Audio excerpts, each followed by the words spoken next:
BNS का भारतीय न्याय संहिता 2023 का सेक्शन नंबर 62 जो आईपीसी में 511 में था और इसमें कोई संशोधन नहीं किया गया है। बिल्कुल सेम प्रोविजन कॉपी किया गया है वहां से। यानी कि 511 में जो प्रावधान थे उसको हम ले आए हैं 62 में। इतना ही अंतर हुआ है। इस सेक्शन को समझने से पहले हमें ये समझने की आवश्यकता होगी कि अपराध के जो चरण होते हैं, स्टेजेस होते हैं, वो कौन कौन से हैं।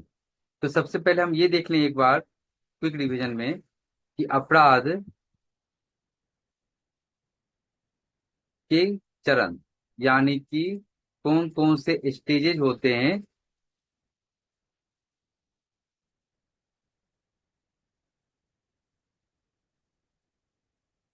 ऑफेंस ऑफेंस के कौन कौन से स्टेज होंगे।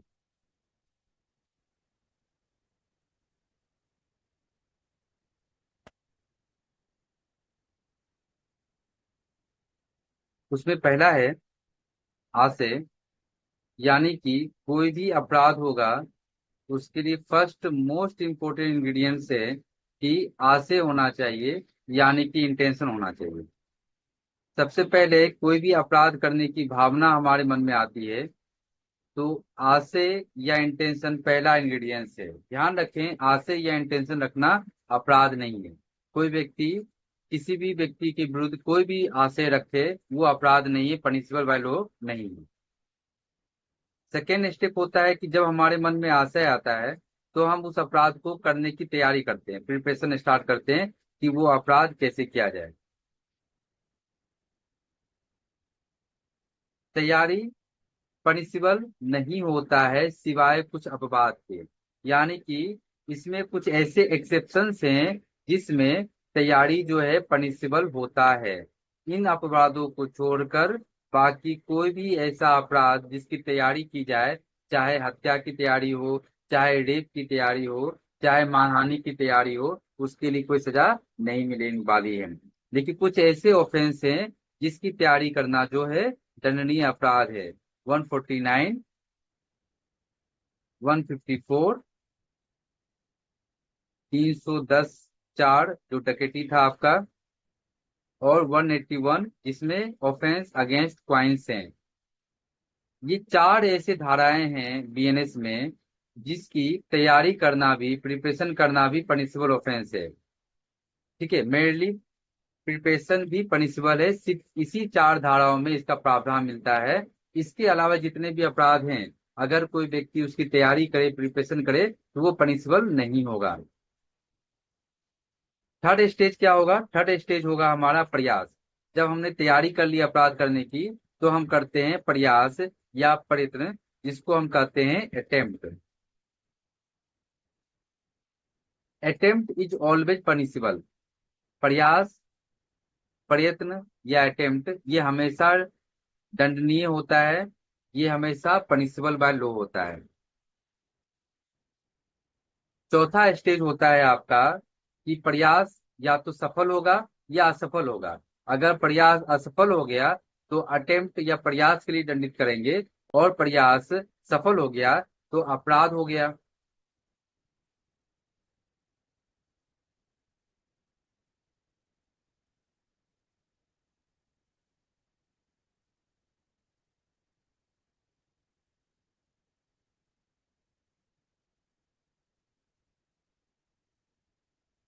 कमीशन ऑफ ऑफेंस, तो जब ऑफेंस का कमीशन हो जाएगा तो वो अपराध के लिए दंड मिलेगा।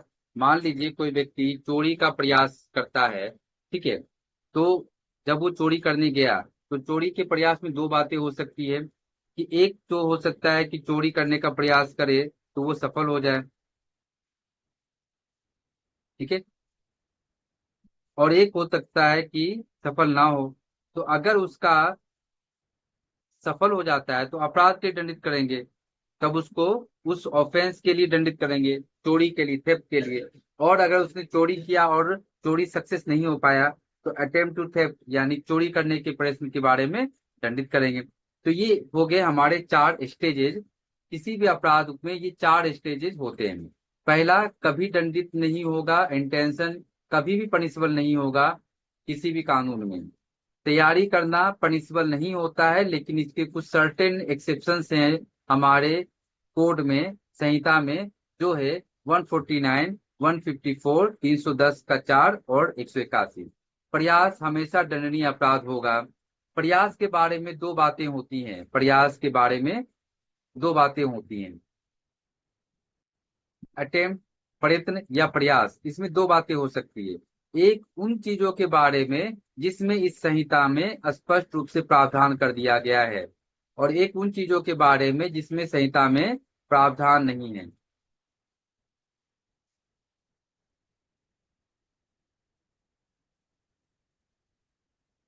जैसे अटेम्प्ट टू मर्डर, जैसे अटेम्प्ट टू मर्डर,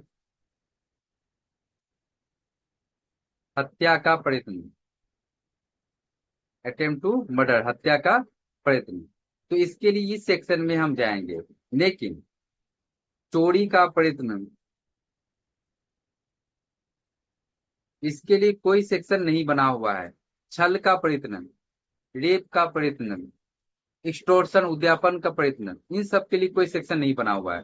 तो उसमें हम क्या करेंगे, सिंपली सेक्शन लिखेंगे उस अपराध के लिए जो प्रेस्क्राइब किया गया है। जैसे चोरी का 303(2) है, और यहाँ पर 62 लिखेंगे। 62 ये चोरी का हो गया, और ये प्रयत्न के लिए हो गया। तो इस तरह से हम हर सेक्शन का बना लेंगे।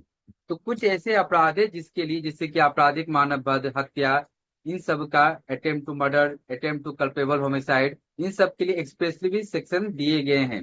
ये हत्या का हो गया आपका, 105 कल्पेबल होमिसाइड के लिए दिया गया, आपराधिक मानव वध के लिए दिया गया है। इसी प्रकार जहां जहां एक्सप्रेसली उस प्रयत्न के लिए सेक्शन बनाया गया है, उस सेक्शन से गवर्न होगा, और बाकी हम सेक्शन नंबर 62 का प्रयोग करेंगे। जब हम तैयारी और प्रयत्न को देखते हैं, तैयारी और प्रयत्न को देखते हैं, तो कई बार तो बहुत आसान होता है कि हम तैयारी और प्रयत्न में अंतर स्पष्ट कर पाए, बहुत आसान होता है। तैयारी और प्रयत्न यानी अटेम्प्ट एंड प्रिपरेशन में अंतर कर पाना कभी कभी बहुत आसान होता है हमारे लिए। लेकिन कुछ ऐसी परिस्थितियां होती हैं जब उसका अंतर स्पष्ट कर पाना हमारे लिए बहुत तकलीफदेह होता है। यानी कि चीजें इस प्रकार से होती हैं कि क्लैरिटी के साथ कहा नहीं जा सकता है कि प्रयत्न कब होगा और अटेम्प्ट कब होगा। प्रयत्न, अटेम्प्ट, यानी कि प्रिपरेशन कब होगा और अटेम्प्ट कब होगा, तैयारी कब होगा, प्रयत्न कब होगा। इसको सबसे पहले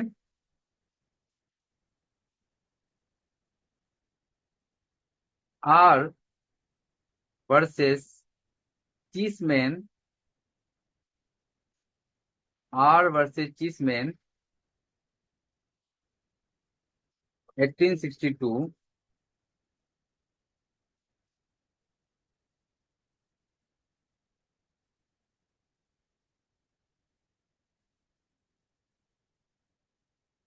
इस केस में जस्टिस ब्लैकबर्न ने, काफी महान विद्वान थे ये,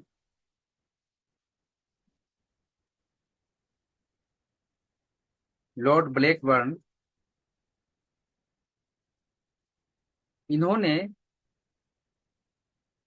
सबसे अच्छी तरीके से डिस्क्रिमिनेट किया, अंतर स्पष्ट किया कि तैयारी और चोरी में, सॉरी, तैयारी और प्रयत्न में क्या अंतर है। तो न्यायाधीश ब्लैकबर्न ने तैयारी और प्रयत्न में अंतर स्पष्ट किया था। इस केस में, आर वर्सेस चीसमैन के केस में, ब्लैकबर्न ने तैयारी और प्रयत्न में अंतर स्पष्ट किया था। प्रिपरेशन और अटेम्प्ट में अंतर इस केस में, आर वर्सेस चीसमैन के केस में, जस्टिस ब्लैकबर्न ने किया था। Lord Blackburn distinguished between the preparation and attempt, इस केस में हुआ था। ठीक है। तैयारी और प्रयत्न के बारे में ये भी कहा जाता है कि कई बार ये दोनों इतने कंफ्यूजिंग होते हैं कि उनमें बहुत ही लीन और थीन लाइनिंग होती है। यानी कि उसमें इतना पतला सा लाइन होता है कि किसको हम तैयारी कहें किसको हम प्रयत्न कहें कि कभी कभी कंफ्यूजन हो जाता है, और ये सब न्यायाधीशों के स्टेटमेंट्स हैं केसेस के अंतर्गत। तो अगर हम समझना चाहें कि तैयारी और प्रयत्न में मेन अंतर क्या होगा, तो तैयारी और प्रयत्न में मेन अंतर ये होता है, मेन डिफरेंशिएशन ये होता है कि क्या अभियुक्त के पास, व्यक्ति के पास अपने आप को वापस लेने का समय था। ऐसा सिचुएशन था कि अपराधी का मन बदल जाए, कोई व्यक्ति अपराध करने जाता है लेकिन मन बदल जाता है। जैसे एक इलस्ट्रेशन पूछा जाता है कि एक चोर चोरी करने के लिए घर जाता है, लेकिन जब देखता है कि जिस घर में वो चोरी करने गया है उसकी स्थिति तो और ज्यादा खराब है, ऐसी कंडीशन में चोर भी एक इंसान है, उसका दिल पसीज जाता है, और वो चोरी करने के बजाय वहां पर कुछ धन रखकर चला जाता है जो उसने कहीं और से चुराया था। तो क्या चोर ने कोई अपराध किया है या नहीं किया है? क्या चोर ने कोई अपराध किया है? बताइए। जी सर, जी सर। मतलब उसने भले ही लोगों का हेल्प के लिए ऐसा किया कि चोरी का पैसा भी छोड़ दिया, फिर भी उसे अपराधी मानेंगे। करेक्ट। जी सर। तो यहाँ पर वो व्यक्ति अटेम्प्ट टू थेफ्ट, चोरी के प्रयत्न के लिए दंडित होगा, और वैसे ट्रेस पास वगैरह जो कंडीशन है वो भी लगेंगे। तो उस कंडीशन में क्या है कि देखा गया कि उस व्यक्ति का अपराध भले ही उसने नहीं किया लेकिन अपराध का प्रयत्न तो हो गया। तो इसमें एक डॉक्ट्राइन है जो हमको इस चीज को ऑप्शन देता है कि क्या अभियुक्त के पास वापस आने का ऑप्शन था। इसे डॉक्ट्राइन ऑफ लोकस पेनेंसिया कहते हैं।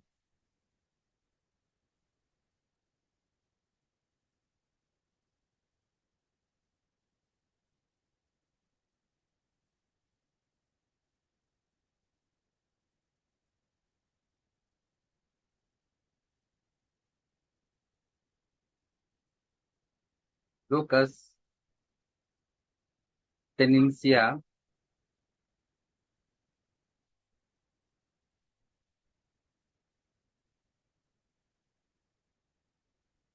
का सिद्धांत कहा जाता है इसको। लोकस पेनेंसिया का सिद्धांत इसको कहा जाता है। इसका मतलब होता है an opportunity to withdraw from commit an offence, यानी कि अपराध कारित करने से अपने को वापस लेने का अवसर। अपराध कारित करने से अपने को, यानी कि अपराधी अपने को वापस लेने का अवसर उसके पास रखता है। तो जब तक कोई व्यक्ति तैयारी के स्टेज में है वो अपने अपराध से अपने आप को वापस ले सकता है। An opportunity to withdraw from commit an offence, अपराध करने से अपने आप को वापस लेने के अवसर को ही लोकस पेरेंसिया हम कहते हैं। यानी कि तैयारी तब तक तैयारी है जब तक कि अपराधी अभियुक्त अपने आप को वापस ले सकता है, लेकिन एक बार उसने प्रयास कर दिया तो वो अटेम्प्ट में चला गया, वो हमेशा पनिशबल होगा, हमेशा पनिशबल होगा। ठीक है। अब इसके आगे हम लोग केसेस के थ्रू आएंगे, बहुत आसानी से पढ़ेंगे चीजों को। इसमें काफी चीजें दी गई हैं। दृष्टांत में आपको दो इलिस्ट्रेशन दिए गए हैं। जो हमारा इलिस्ट्रेशन है उसमें दो प्रकार के दृष्टांत दिए गए हैं, जिसमें से पहला है आपका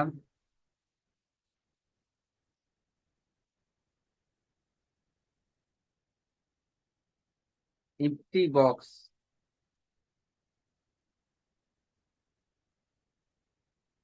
खाली संदूक।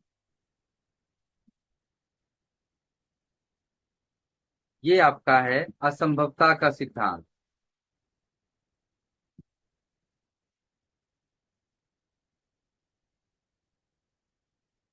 असंभवता का सिद्धांत यानी कि थ्योरी ऑफ इम्पॉसिबिलिटी। चार प्रकार के थ्योरी चलते हैं, कई प्रकार के थ्योरी हैं लेकिन जो मोस्ट इम्पोर्टेंट है हमारे लिए वो चार प्रकार के थ्योरी हैं, जिसमें से मोस्ट इम्पोर्टेंट में आपका आता है असंभवता का सिद्धांत, यानी थ्योरी ऑफ इम्पॉसिबिलिटी। तो हमारे जो दोनों इलस्ट्रेशन हमारे जो बेरेक्ट में दिए गए हैं, इम्प्टी बॉक्स यानी कि खाली संदूक, और इम्प्टी पॉकेट यानी कि खाली पॉकेट, खाली जेब या खाली पॉकेट, ये दोनों असंभवता का सिद्धांत पर आधारित हैं। ये दोनों थ्योरी ऑफ इम्पॉसिबिलिटी पर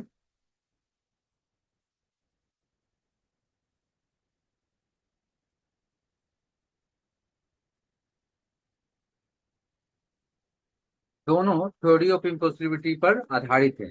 यानी कि उस व्यक्ति ने ऐसा काम करने का प्रयास किया जो असंभव था, लेकिन चूंकि उसने अपना कार्य पूरी तरह से किया है, इसलिए उसको सजा दोनों ही कंडीशन में मिलेगा।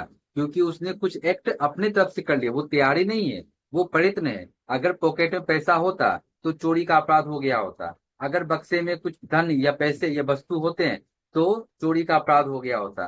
तो उसने अपने तरफ से प्रयास किया है, इसलिए उसको सजा मिलेगी। आर वर्सेस रिंग का केस जो है, जो एक इलिस्ट्रेशन है हमारा, दृष्टांत बी, ये जो दृष्टांत बी है, खाली जेब वाला जो इलिस्ट्रेशन है, दृष्टांत है, वो हमारा famous case R versus ring पर आधारित है। आर वर्सेस रिंग पर आधारित है, जो हमारे बेरेक्ट में धारा 62 के सेकेंड इलिस्ट्रेशन बी नंबर के दृष्टांत में है। वो आर वर्सेस रिंग पर आधारित के केस है। इसके पहले बहुत सारे विचारधाराएं चलती थी, लेकिन इस केस के आने के बाद सबको उलटकर एक नई विचारधारा दिया गया है, जो अभी हम पढ़ रहे हैं, कि अगर कोई इम्पॉसिबल एक्ट भी करता है तो भी वो अपराध का दोषी हो सकता है, क्योंकि वो उसने अपने तरीके से तो वो अपराध को कमीशन कर लिया है, अपने तरफ से ऑफेंस का कमीशन, अपराध की प्रवृत्ति करने का सारा काम कर दिया है। तो उसको तैयारी नहीं मानेंगे, उसको हम प्रयत्न मानेंगे। ठीक है, उसको हम प्रयत्न मानेंगे। इस केस के बाद हमने बैरेट की चीजों को देख लिया। इसके बाद हम थ्योरी पढ़ेंगे कि जो हमारा सेक्शन 62 है, इसमें स्पेशली 4 प्रकार के सिद्धांत हैं। इसके 4 प्रकार के सिद्धांत हैं, 4 प्रकार के थ्योरीज हैं, जिसमें से नंबर 1 आपका होता है, नंबर 1 होता है सन्निकटता का सिद्धांत।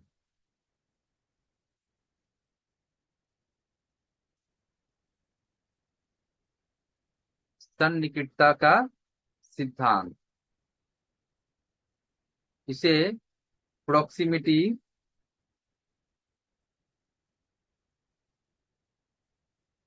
प्रोक्सिमिटी रूल भी कहते हैं। इसे प्रोक्सिमिटी रूल भी कहते हैं। दूसरा है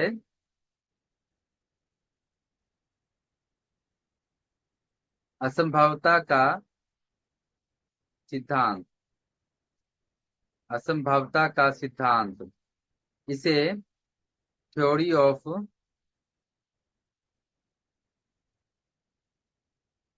इम्पॉसिबिलिटी कहते हैं। हम्म।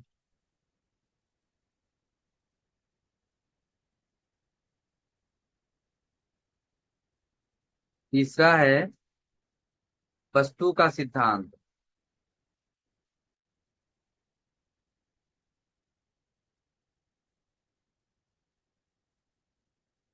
इसे हम ऑब्जेक्ट थ्योरी कहते हैं।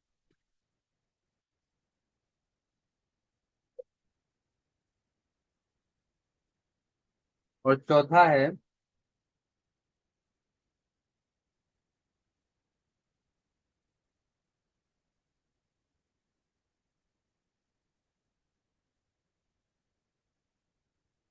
कार्य की ओर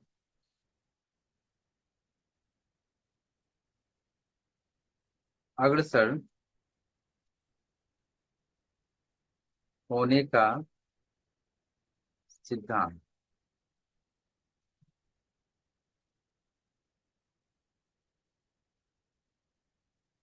ऑन दी जॉब थ्योरी। ये 4 प्रकार के सिद्धांत हम इसमें देखते हैं, जिसमें पहला है आपका सन्निकटता का सिद्धांत, यानी कि proximity rule. Proximity rule proximity rule, मतलब कि अपराध के कितने सन्निकट वो पहुंच चुका था ये देखा जाता है। दूसरा है असंभवता का सिद्धांत, यानी कि थ्योरी ऑफ इम्पॉसिबिलिटी, यानी कि व्यक्ति ने जो अपराध किया है क्या उसको अपराध मानेंगे या तैयारी मानेंगे। इसमें ये चेक किया जाता है कि क्या उसने ऐसा कार्य किया है जो इम्पॉसिबल है। ये आपको बहुत काम आने वाला है, क्योंकि आगे जो भी हम इलिस्ट्रेशन वगैरह लेंगे उसमें से इसका यूज आप ज्यादा देखेंगे। तीसरा है वस्तु का सिद्धांत, यानी कि ऑब्जेक्ट थ्योरी। वस्तु का सिद्धांत, ऑब्जेक्ट थ्योरी, कि हम अपने अपराधी जो है उसने अपने तरफ से कार्य कर लिया है या नहीं ये देखा जाता है। और चौथा है कार्य की ओर अग्रसर करने का सिद्धांत। कार्य की ओर अग्रसर करने का सिद्धांत, ऑन दी जॉब थ्योरी इसको हम बोलते हैं। ऑन दी जॉब थ्योरी इसको हम बोलते हैं। ठीक है, तो ये चार प्रकार के सिद्धांत हैं। हमारे सेक्शन 62 में जो दो दृष्टांत हैं, दोनों इलिस्ट्रेशन असंभवता का सिद्धांत यानी कि थ्योरी ऑफ इम्पॉसिबिलिटी पर आधारित है, दोनों इलिस्ट्रेशन। सर ये थ्योरी ऑफ इम्पॉसिबिलिटी में क्या होता है अभी? थ्योरी ऑफ इम्पॉसिबिलिटी का मतलब होता है कि हमने एक ऐसा काम किया जो हमने अपने तरफ से तो काम कर दिया, लेकिन वो काम इम्पॉसिबल है, जो हो ही नहीं सकता है। जैसे अगर किसी व्यक्ति को चोरी करने के उद्देश्य से उसके पॉकेट में हाथ डाला गया, लेकिन उसके पॉकेट में पैसे हैं ही नहीं, तो अपराधी ने अपने तरफ से तो पूरा एक्ट कर लिया। उसने चोरी की तैयारी की, चोरी करने के लिए हाथ में भी डाल दिया पॉकेट में, अपने तरफ से पूरा काम कर लिया, लेकिन वहां पर वो अपराध इम्पॉसिबल है, क्योंकि पॉकेट में खाली है, तो चोरी हो ही नहीं सकता है।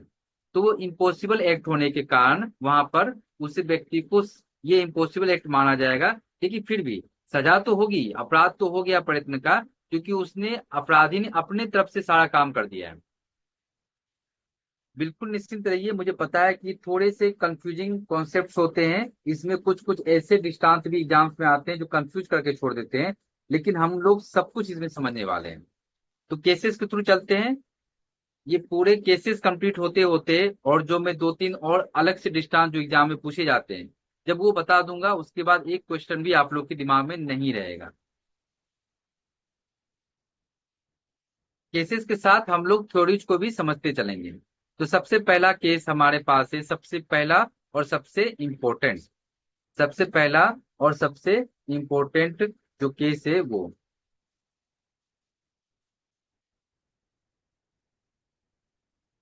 अभ्यानंद मिश्रा वर्सेस बिहार राज्य।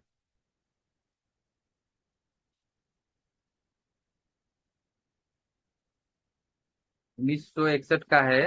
ऑनरेबल सुप्रीम कोर्ट ने इसको डिसाइड किया था।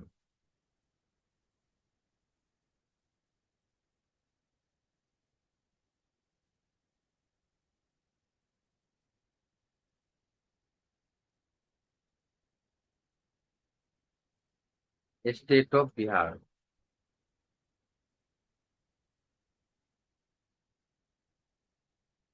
ईयर याद रखने की बहुत आवश्यकता नहीं है कि आप ईयर याद रखें। अब इसमें दो दो लाइन में आप लोग लिख लीजिए कि हुआ क्या था, दो दो लाइन में लिख लीजिए हुआ क्या था। यही चीज आप मेंस में भी लिख देंगे, इतना ही काफी होगा समझने के लिए भी और लिखने के लिए भी। एमए की परीक्षा में बैठने के लिए, एमए यानी कि मास्टर्स के एग्जाम में बैठने के लिए अभियुक्त ने फॉर्म भरा। एमए की परीक्षा में बैठने के लिए अभियुक्त ने फॉर्म भरा, जिसमें खुद को स्नातक यानी ग्रेजुएट और टीचर के पोस्ट पर काम करते हुए बताया। खुद को ग्रेजुएट यानी स्नातक और टीचर के पोस्ट पर अध्यापक के रूप में काम करते हुए बताया गया। बाद में पता चला कि वो ना तो स्नातक था, ना तो ग्रेजुएट था, ना अध्यापक था, ना वो टीचर के पोस्ट पर काम कर रहा था। ठीक है। ना वो टीचर था, एमए करने के लिए बीए होना अनिवार्य है, लेकिन ये व्यक्ति बीए का सर्टिफिकेट वगैरह भी लगाया, लेकिन सब कुछ सर्टिफिकेट्स वगैरह भी जो थे वो सही नहीं थे, और वो व्यक्ति वास्तव में बीए कभी किया ही नहीं था, ग्रेजुएशन कभी किया ही नहीं था, स्नातक नहीं था। ऐसे कंडीशन में इस केस में माना गया कि ये एक अपराध है, और अपराध कौन सा है? अपराध है छल का प्रयत्न, अटेम्प्ट टू चीट। आप बोलेंगे सर ये छल का प्रयत्न क्यों होगा, छल क्यों नहीं होगा? क्योंकि वो एग्जाम दे नहीं चुका था, एग्जाम का फॉर्म ही भरा था अभी, इसलिए उसने चीट करने का प्रयास किया था। तो जिस समय ये केस था उसमें इसको 420 प्लस 511 का पनिशमेंट दिया गया था आईपीसी के अंतर्गत। इसमें एक लाइन लिख लीजिए,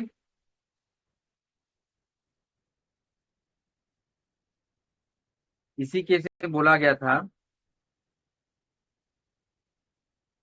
dividing line is very thin, dividing line is very thin between preparation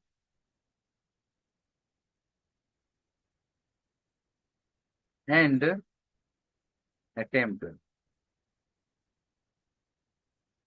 तैयारी और प्रयत्न के बीच विभाजन रेखा बहुत ही पतली होती है।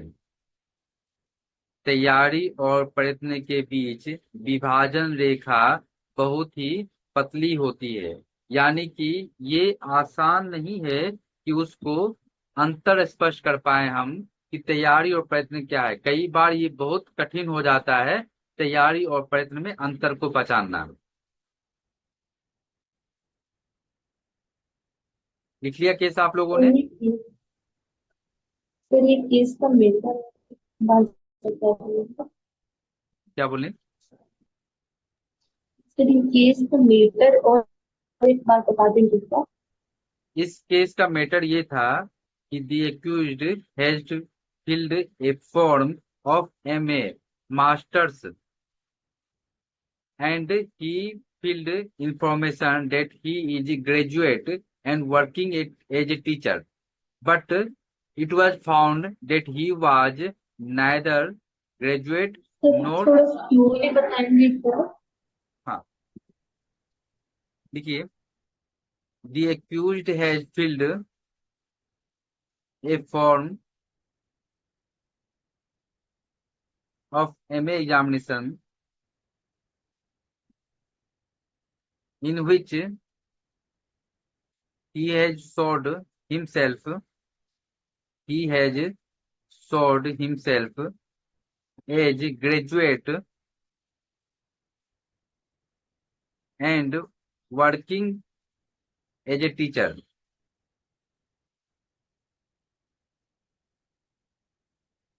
but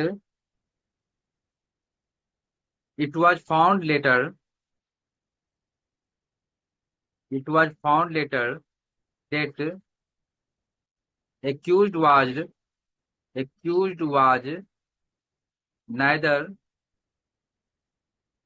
graduate nor a teacher. He was held he was held guilty of attempt to cheat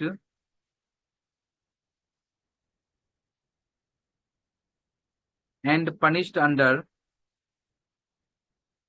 420/511 IPC।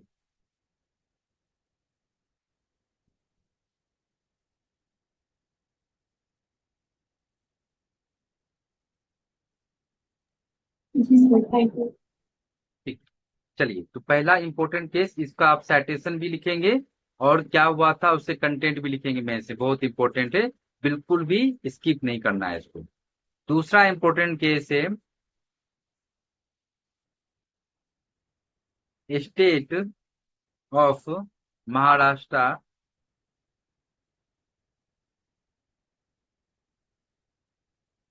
Versus Mohammad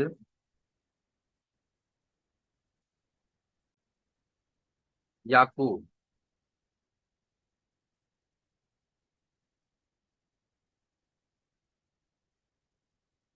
honourable supreme court का ये साइटेशन है। महाराष्ट्र राज्य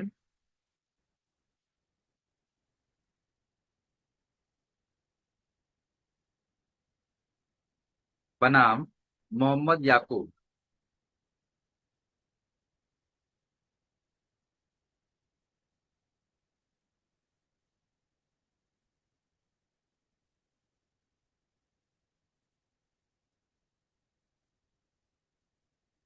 इसमें इसे तस्करी का प्रयत्न अटेम्प्ट टू स्मगल माना गया था। तस्करी का प्रयत्न अटेम्प्ट टू स्मगल माना गया था।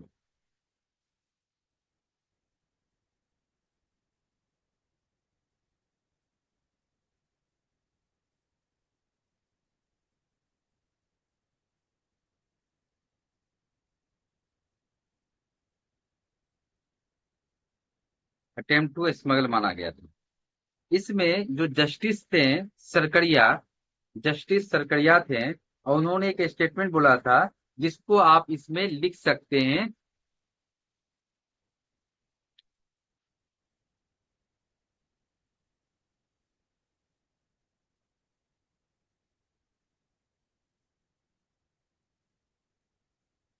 प्रयत्न क्या है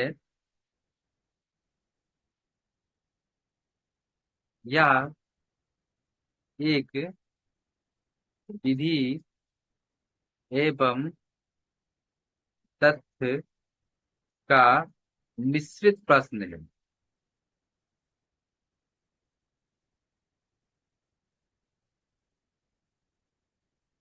what is attempt is a mixed question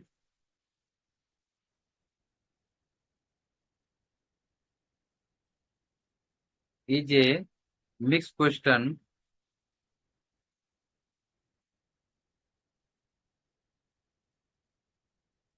of fact and law.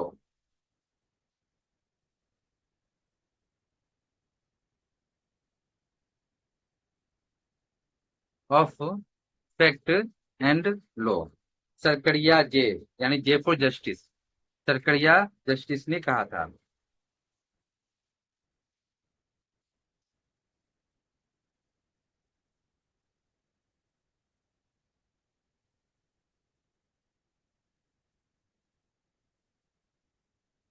लिख चुके हैं ना सभी लोग? ठीक है। नेक्स्ट क्वेश्चन है आपके सामने। एक और केस हम लोग देखने वाले हैं। क्वीन इम्प्रेस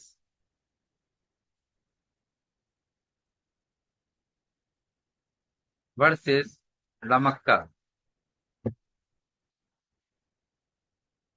जिसे हम लोग साइटेशंस ईयर लिखने की बहुत आवश्यकता नहीं है। अगर आप इजीली याद कर पा रहे हैं तो मेंशन कर दीजिएगा, नहीं तो छोड़ भी सकते हैं आप। इसे फेमसली हम लोग रमक्का का केस कहते हैं। फेमसली रमक्का के केस के रूप में हम इसको जानते हैं।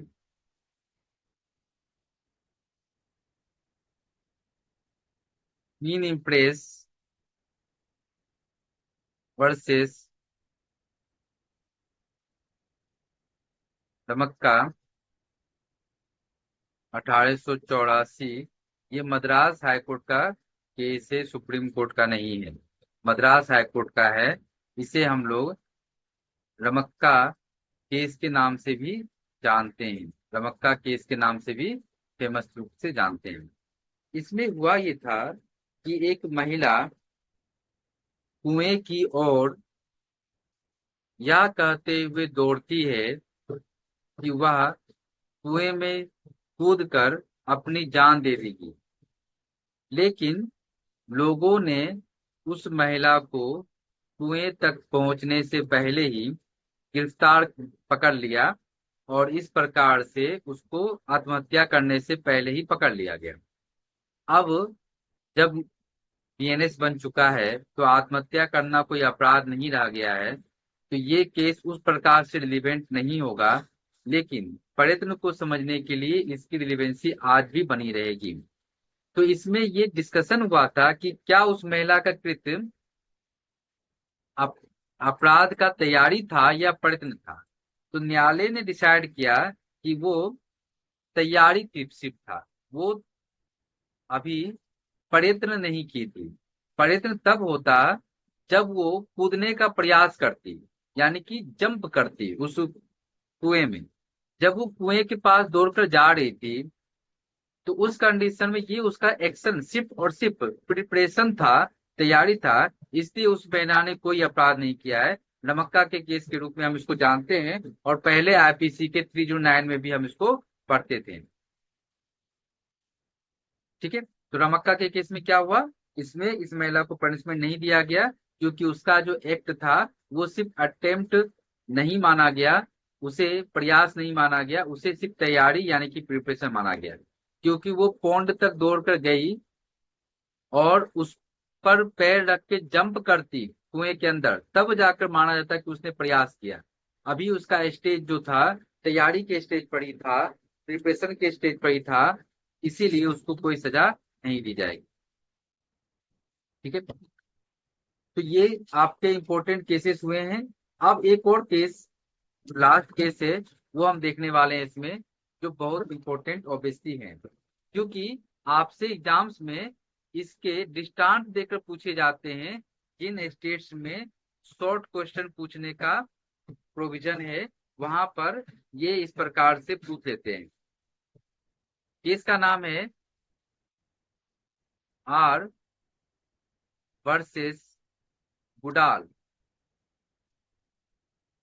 आप लोगों से एक इलिस्ट्रेशन पूछ रहा हूं, उसका आंसर बताइएगा कि एक व्यक्ति एक महिला को गर्भपात करने के लिए, मिसकैरेज करने के लिए उसको एक विषैला पदार्थ, एक पॉइजन जैसी चीज देता है, जिससे गर्भपात हो जाता, जिससे एबॉर्शन हो जाता। लेकिन उस महिला को वो विषैला पदार्थ या पॉइजन जैसी चीज खिला भी दी गई, लेकिन उस महिला का गर्भपात नहीं हुआ। बाद में पता चला कि वो महिला जो थी, वो महिला प्रेग्नेंट ही नहीं थी, वो महिला गर्भवती ही नहीं थी। तो उस कंडीशन में क्या अभियुक्त ने उस महिला के गर्भपात करने के लिए जो विषैली दवाएं दी थी, क्या उसने कोई अपराध किया था, यस और नो। जी सर। हाँ वेरी गुड, सर। बहुत अच्छे, वेरी गुड। ऐसा क्यों माना जाएगा कि अपराध, इसको क्यों मान सकते हैं हम। क्योंकि सर उसने तो अबॉर्शन करने के लिए दी थी, उसे उसने तो जब अबॉर्शन करने के लिए दी तो उसे ये लगा कि ये प्रेग्नेंट होगी, पर वो नहीं थी। अगर वो होती प्रेग्नेंट तो अबॉर्शन हो जाता उसका, तो ये प्रयत्न माना जाएगा। तो इसे गर्भपात करने का प्रयत्न का दोषी माना जाएगा। अटेम्प्ट टू कमिट मिसकैरेज, उसके लिए इसको पनिशमेंट दिया जाएगा। क्यों, क्योंकि अगर वो प्रेग्नेंट होती तो एबॉर्शन हो जाता। जैसे एक चोर पॉकेट में हाथ डालता है और पॉकेट खाली होता है तो चोरी नहीं होती है, लेकिन चोरी का प्रयत्न तो तब भी माना जाएगा। अगर उसके पॉकेट में पैसा होता तब तो चोरी का अपराध हो जाता। उसी तरह इस पर भी है।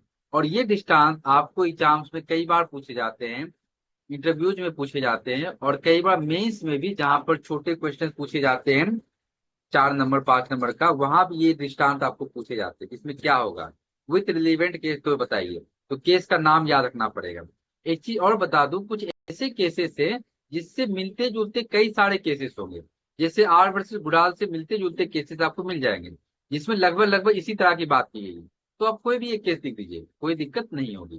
कोई भी केस लिखिए, लेकिन केस सही होना चाहिए और उसका इंपॉर्टेंट फैक्ट सही होना चाहिए। अच्छा, यहाँ पर एक चीज बताइए कि इसको गर्भपात माना जाएगा, कि गर्भपात का प्रयास किया गया है, तो क्या इसको प्रूव करने में कोई दिक्कत होगी, साबित करने में कोर्ट में।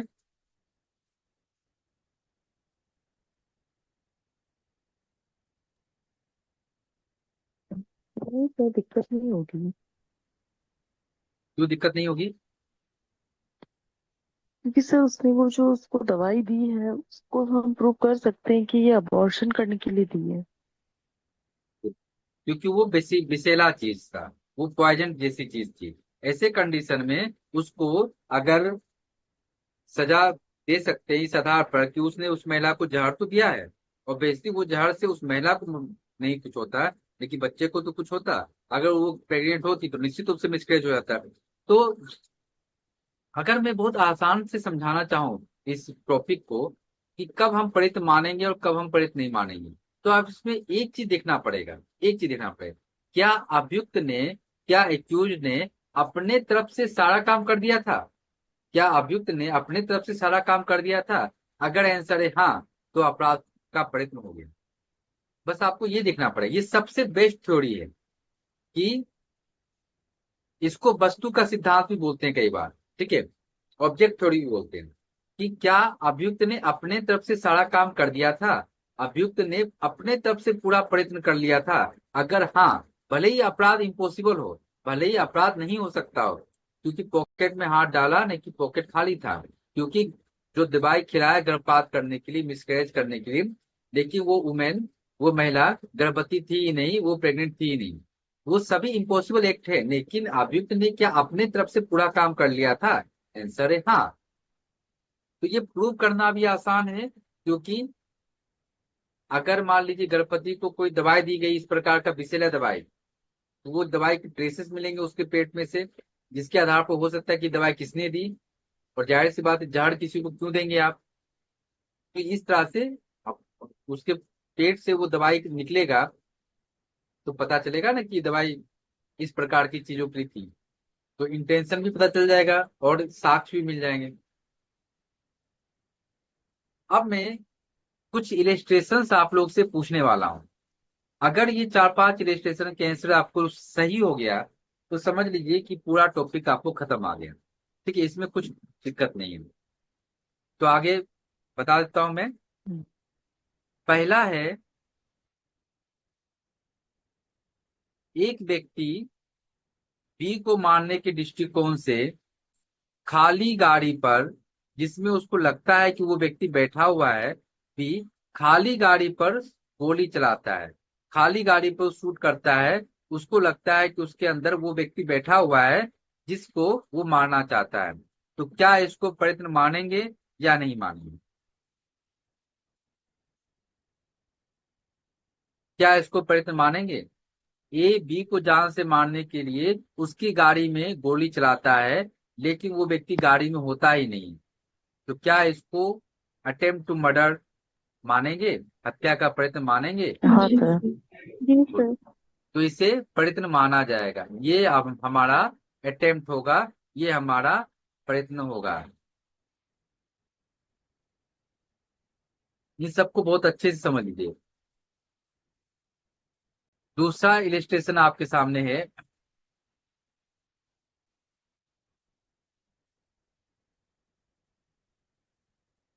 ए बी को जान से मारने के दृष्टिकोण से, ए बी को जान से मारने के उद्देश्य से बी के कोट पर, COAT कोट, बी के कोट पर गोली चलाता है, फायर करता है, शूट करता है, जो उसके कमरे में थी।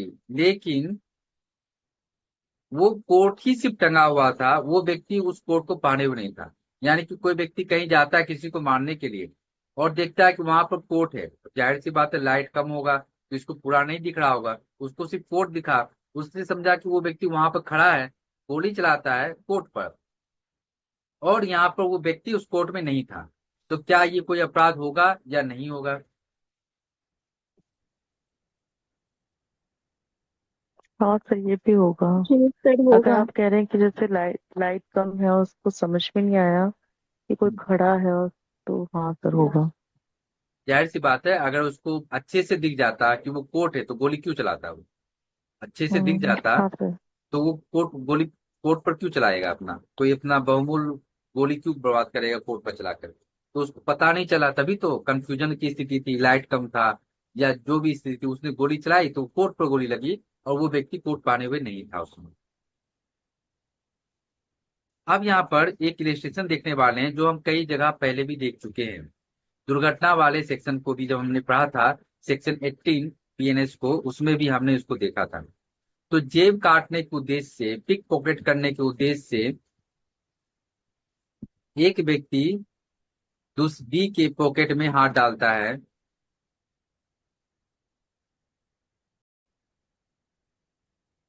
बी के पॉकेट में हाथ डालता है, और बी के पॉकेट में एक पिस्टल थी, एक पिस्टल थी भरी हुई। उसका ट्रिगर दब जाता है, उसको, उसका घोड़ा दब जाता है,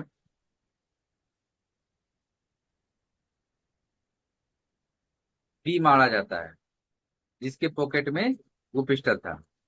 अब यहाँ पर जिसने जेब काटने की कोशिश की उसने कौन सा अपराध किया है?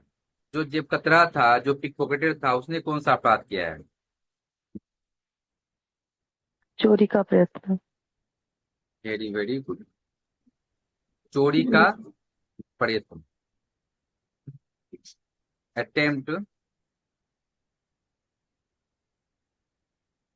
To theft.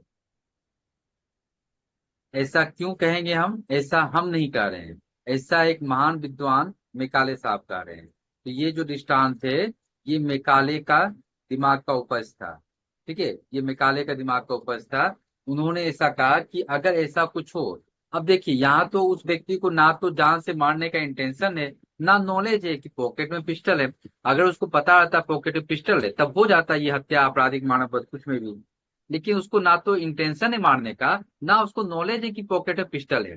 ठीक है, इस कंडीशन में चोर को सिर्फ चोरी के लिए सजा दी जा सकती है। अब यहाँ तो चोरी भी नहीं हुआ है, इसीलिए चोरी के प्रयत्न के लिए सजा दी जाएगी। समझ गए ना? तो ये लॉर्ड मैकाले का इलिस्ट्रेशन है, और हमारे एग्जाम के लिए काफी इंपॉर्टेंट भी है। इसको आप दुर्घटना में भी पढ़ते हैं। एक व्यक्ति वो पर्याप्त मात्रा में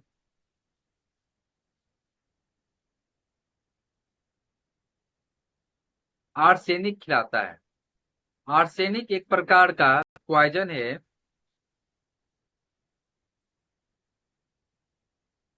तो क्या उसने कोई अपराध किया है? पर्याप्त मात्रा, सफिशियंट क्वांटिटी होती तो वो व्यक्ति मर जाता, लेकिन इनसफिशियंट क्वांटिटी थी। इनसफिशियंट क्वांटिटी में और पर्याप्त मात्रा में आर्सेनिक खिलाता है। तो अभियुक्त ने कौन सा अपराध किया है? क्या इसको हम हत्या का प्रयत्न मान सकते हैं? नहीं, क्यों नहीं मान सकते हैं? क्योंकि सर वो इतना नहीं दे रहा था कि उसकी डेथ हो जाए। उसको उसको पता नहीं था ना। अगर पता हो तो पूरा जल था। वो मारने के आशय से, अब देखिए यहाँ पर आपने, अच्छा, मारने के आशय से दे रहा था सर। बिल्कुल अपर्याप्त मात्रा आर्सेनिक क्यों हाँ तो खिलाएगा?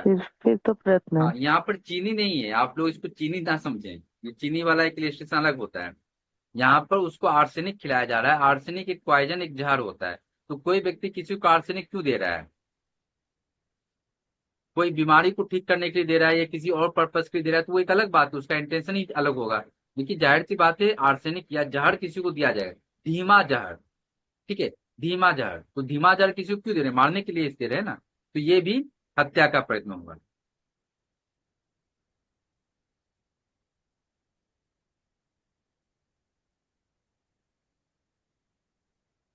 हत्या का प्रयत्न होगा, ये भी एक केस पढ़े है, लेकिन उतना केस इंपॉर्टेंट नहीं, इसलिए हम इसके केस को नहीं लिख रहे हैं। समझ में आया इसका इलेस्ट्रेशन ये वाला? जी सर। जी सर। चीनी होता तो बात अलग होती, यहाँ पर चीनी नहीं है, यहाँ पर आर्सेनिक है, पॉइजन है। ठीक है, तो पॉइजन, अब देखिए, सिंपल समझिए। किसी ने किसी को पॉइजन खिलाया, वो व्यक्ति नहीं मरा, बच गया। तो जब उसका टेस्ट होगा तो उसके पेट से वो आर्सेनिक निकलेगा ना, उसके ब्लड से वो आर्सेनिक निकलेगा ना, तो प्रूफ के लिए साक्ष्य होगा। लेकिन अगर हम उसके जगह पर चीनी डालते, हम जहर समझ के चीनी खिला देते, तो चीनी का, हमने किसी को चीनी दे दिया जान से मारने के उद्देश्य, जहर की जगह पर गलती से चीनी पड़ गया, तो हम बोल दें कि हाँ हमने चीनी दिया था। जहर पकड़ाएगा कैसे? उसके शरीर को जब वो टेस्ट किया जाएगा, तो उसके शरीर से चीनी मिलेगा, शुगर मिलेगा, कोई पॉइजन तो मिलेगा नहीं कि उसको सजा देंगे। तो वहां पर दिक्कत होती है। वहां पर अभियुक्त ने, एक्यूज ने अपने तरफ से पूरा प्रयत्न नहीं किया, क्योंकि उसने अपने तरफ से जहर नहीं दिया है, उसने अपने तरफ से चीनी दिया है। चीनी खा के कोई मरेगा नहीं, डायबिटीज वाली बात अलग होगी, बट चीनी खा के कोई नहीं मरेगा। तो यहाँ पर समझिए कि क्या अभियुक्त ने अपने तरफ से पूरा काम किया है? आंसर अगर हाँ होगा तो अपराध का प्रयत्न होगा। इस चीज को अगर आप पकड़ पाएंगे तो कोई भी दृष्टांत आपका कभी गलत नहीं होने वाला है। क्या अभियुक्त ने अपना काम पूरा किया? यस, तो वो प्रयत्न होगा। यहाँ पर क्या है, अगर यहाँ पर आर्सेनिक की जगह पर हम चीनी कर देते हैं तो फिर आपका दृष्टांत चेंज हो जाएगा, क्योंकि चीनी खिलाने से कोई मरेगा नहीं। और उस व्यक्ति को जब टेस्ट किया जाएगा जिसको चीनी खिलाया गया है, उसके शरीर से चीनी मिलेगा। तो कैसे प्रूव कीजिएगा कि उसको मारने का आशय था? मैंने बताया ना कि आशय को प्रूव थोड़ी कर सकते हैं कोर्ट में। हम्म। उसके मन में आशय था जान से मारने का, लेकिन ये प्रूव कैसे कर पाएंगे हम कोर्ट में? तो टेस्ट करेंगे उस व्यक्ति का, उस व्यक्ति को टेस्ट करेंगे तो पता चलेगा शुगर मिला, अधिक मात्रा में शुगर मिल गया तो क्या हो जाएगा? इसीलिए उसको प्रूव नहीं कर सकते, तो वो अपराध नहीं माना गया। ठीक है, आ रही बातें समझ में ना? हाँ सर। जी सर।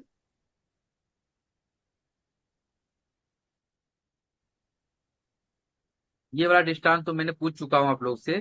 चोर किसी के घर जाता है, और वो जहां जाता है वो खुद बहुत ज्यादा गरीब होते हैं। वो जिसके घर में चोरी करने जाता है वो गरीब होते हैं। तो फिर चोर क्या करता है? चोरी नहीं करता है। ठीक है, चोर चोरी नहीं करता है, और कुछ पैसे छोड़ कर आता है, कुछ धन, कुछ मनी वहां छोड़ देता है। तो क्या यहाँ पर चोर ने कोई अपराध किया है? जी सर। तो यहाँ पर चोर ने चोरी का प्रयत्न किया है, क्योंकि गया तो था चोरी करने के लिए ही ना। अटेम्प्ट टू थेफ्ट यहाँ पर ही होगा।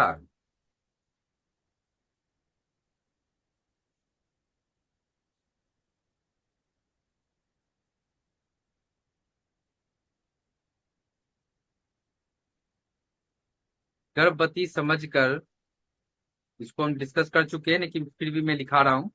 गर्भवती समझकर गर्भपात की गोली, मिसकैरेज की गोली दवाई दिया गया, मेडिसिन दिया गया, लेकिन महिला गर्भवती नहीं थी।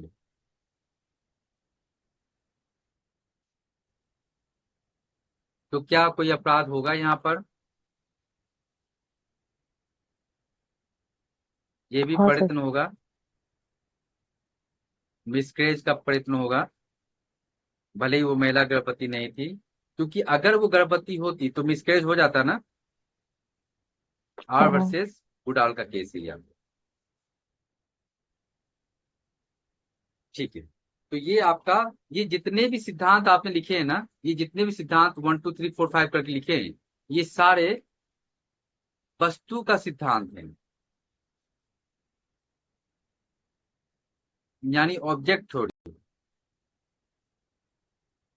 कि व्यक्ति ने अपने तरफ से पूरा प्रयास किया, लेकिन ऑब्जेक्ट यानी वस्तु दूसरे तरफ से जो वस्तु थी उसकी स्थिति कुछ और थी। जैसे एक व्यक्ति ने गोली चलाई, लेकिन गोली उस व्यक्ति को लगी नहीं, तो क्या अटेम्प्ट टू मर्डर होगा? ये नहीं होगा। ए ने बी पर गोली होगा सर। चलाई और बी को गोली नहीं लगी, तो अटेम्प्ट टू मर्डर होगा। या फिर बी वहां पर था ही नहीं, तो भी अटेम्प्ट टू मर्डर होगा, क्योंकि गोली तो चलाई गई है ना।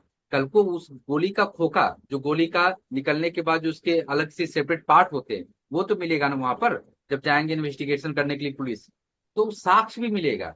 जिस जगह पर गोली लगी होगी, दीवार में गोली निकलेगी तो कहीं ना कहीं तो गिरेगी, कहीं ना कहीं लगेगी, दीवार में लगे, पेड़ में लगे, किसी वस्तु में लगे, वो गोली का निशान भी होगा, लोगों ने गोली की आवाज भी सुनी होगी, और गोली का फोका जो गिरता है, लोहे वाला पार्ट, वो भी मिलेगा। तो साक्ष्य भी मिलेगा, इसीलिए उसको पढ़े मानेंगे। तो आपको इस पूरे सेक्शन नंबर 62 में ये ध्यान रखना है कि क्या कोई भी व्यक्ति जो काम करेगा उसने अपने तरफ से पूरा काम किया या नहीं। अगर काम कर दिया तो वो अपराध हो जाएगा, अपराध का प्रयत्न हो जाएगा। सजा क्या है? जो अपराध का मैक्सिमम है, अपराध का जो दंड होगा, अधिकतम दंड होगा, मैक्सिमम पनिशमेंट होगा, उसका आधा, हाफ, प्लस जुर्माना भी हो सकता है, फाइन, जितना जुर्माना हो, या दोनों। ठीक है, तो 1/2 इम्प्रिजमेंट, या फाइन, या 4। बस यही आपका इसमें सजा है। और ये सेक्शन बहुत सारे ये सेक्शन 62 जब भी यूज होगा तो किसी और अपराध के साथ यूज होगा। ये एक प्रकार का एक्जुलरी या सहायक धारा है, इसका अकेले में प्रयोग नहीं हो सकता है कभी भी। इस धारा के साथ कोई और धारा का यूज होगा। जैसे समान आशय कॉमन इंटेंशन का प्रयोग हम करते हैं तो किसी और अपराध के साथ करते हैं। अंतर ये होगा कि इस धारा के जवाब 62 अकेला भी हो सकता है, लेकिन इससे पहले जो हमने पढ़ा था दुष्प्रेरण का, अबेटमेंट का, या क्रिमिनल कंस्पायरेसी आपराधिक षड्यंत्र का, या कॉमन इंटेंशन समान आशय का, ये तीनों जो धाराएं हैं ये दो या दो से अधिक व्यक्ति होने पर ही काम आएंगे। लेकिन जो अभी हमने 62 पढ़ा है बीएनएस का, ये सिंगल अपराधी होने पर भी काम आएगा, कोई दिक्कत नहीं है, क्योंकि ये प्रयत्न के लिए पनिशमेंट देता है। और उन प्रयत्न उन अटेम्प्ट्स के लिए जो पूरे बीएनएस में कहीं भी डिफाइंड नहीं किए गए हैं। कल आप लोग का टास्क है, कल संडे है, आप लोग का टास्क है कि अच्छे से इसको बनाकर लिखिए। मैंने मेंस के लिए आप लोग को बहुत पर्याप्त डाटा दिया है। जितना डाटा मैंने लिखाया है पेरेंट के साथ इसको मैनेज करके इतना लिख दें आप, तो सारा आंसर आपका कंप्लीट होगा, कहीं कोई डिटेल्स में आपकी कमी नहीं होगी। केस में कौन कौन सा केस लिखना है मेंस के लिए मैं बता दूं तो 8 वर्सेस चीसमैन का केस लिखेंगे मेंस में, 8 वर्सेस रिंग का केस लिखना है आपको। उसके बाद अभयानंद मिश्रा बनाम बिहार राज्य का केस, महाराष्ट्र राज्य वर्सेस मोहम्मद याकूब का केस, और एक केस आप डाल दीजिए आर वर्सेस गुडाल का, क्योंकि ये इंपॉर्टेंट है, आपका बहुत काम भी आता है। तो ये इतने सारे केसेस आप लिखकर चीजों को, जितने भी रूल्स मैंने बताया उन सब रूल्स को लिखिएगा, दो दो लाइन एक एक लाइन में डिस्कस कर लीजिएगा।